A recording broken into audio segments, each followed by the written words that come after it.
gave women the economic rights 1400 years ago, 1300 years before the Western world.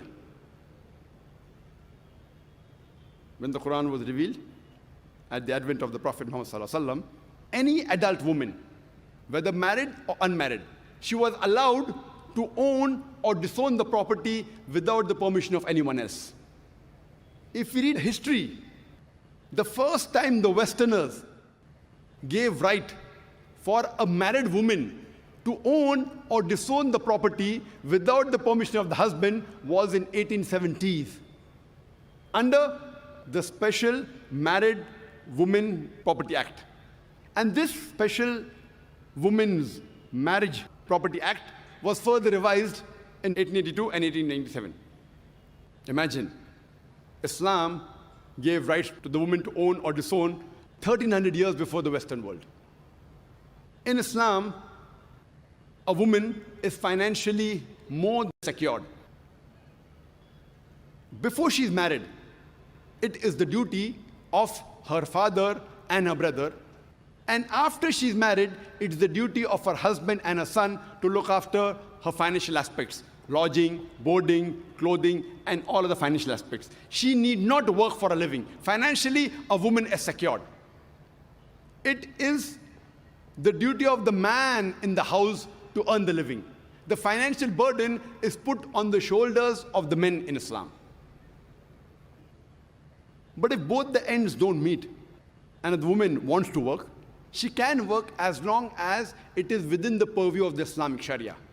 She maintains the hijab, and she follows the Quran and Sahih Hadith, because there's no verse in the Quran which prohibits a woman to work as long as it is not against the Quran and the Sahih Hadith. There are many professions which are prohibited for the woman.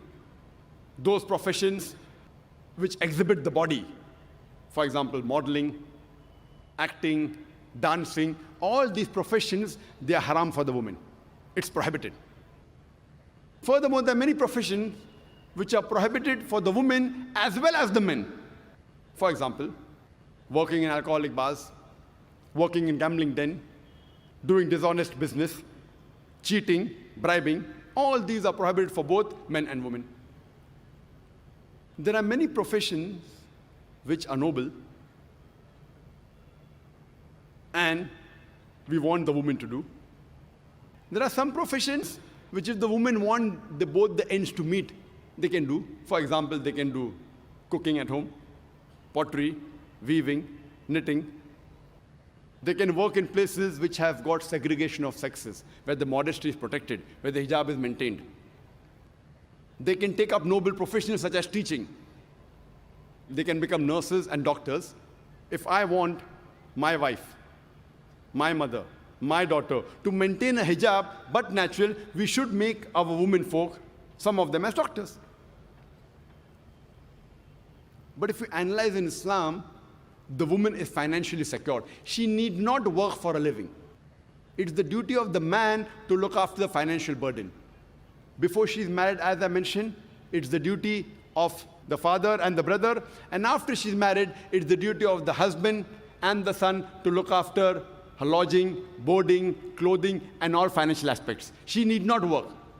But if she works, and if that work is within the purview of the Islamic Sharia, then whatever she earns, she need not spend on the family.